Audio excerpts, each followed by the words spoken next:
आज का पहला पाठ रोमियो के नाम संत पौलुस का पत्र, अध्याय 5, संख्याएं 12, 15, 17 से 21। मृत्यु का राज्य एक मनुष्य के अपराध के फलस्वरूप आरंभ हुआ। एक ही मनुष्य ईसा मसीह के द्वारा लोग जीवन प्राप्त करेंगे। एक ही मनुष्य द्वारा संसार में पाप का प्रवेश हुआ और पाप द्वारा मृत्यु का। इस प्रकार मृत्यु सब मनुष्यों में फैल गई, क्योंकि ये सब पापी हैं। यह सच है कि एक ही मनुष्य के अपराध के कारण बहुत से लोग मर गए, किंतु इस परिणाम से कहीं अधिक महान है ईश्वर का अनुग्रह और वह वरदान जो एक ही मनुष्य यीशु मसीह द्वारा सबों को मिला है। यह भी सच है कि मृत्यु का राज्य एक मनुष्य के अपराध के फलस्वरूप एक ही के द्वारा प्रारंभ हुआ, किंतु जिन्हें ईश्वर की कृपा तथा पाप मुक्ति का वरदान प्रचुर मात्रा में मिलेगा, वे एक ही मनुष्य यीशु मसीह के द्वारा जीवन का राज्य प्राप्त करेंगे।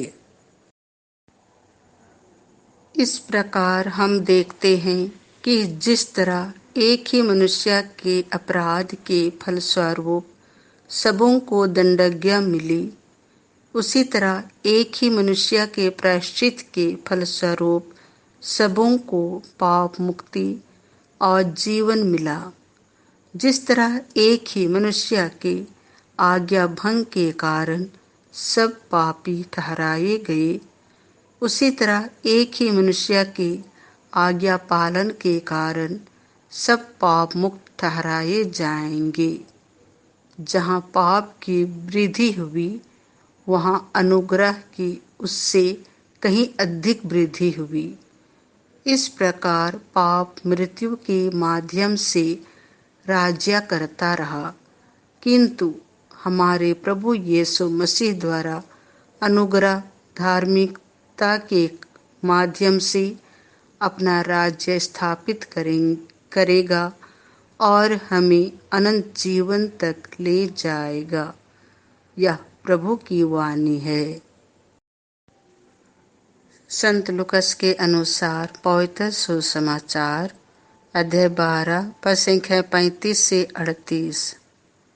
धन्य है वे सेवक जिन्हें स्वामी आने पर जागता हुआ पाएगा। यीशु ने अपने शिष्यों से यह कहा, तुम्हारी कमर कसी रहे और तुम्हारे दीपक जलते रहे।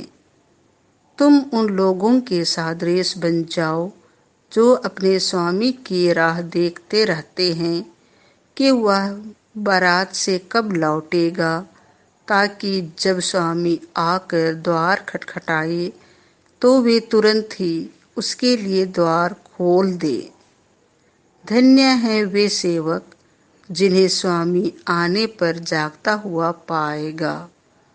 मैं तुमसे कहे देता हूँ, वह अपनी कमर कसेगा, उन्हें भोजन के लिए बैठाएगा और एक एक को खाना परोसेगा।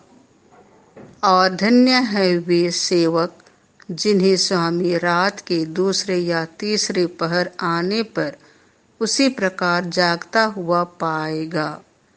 यह प्रभु का सुसमाचार है।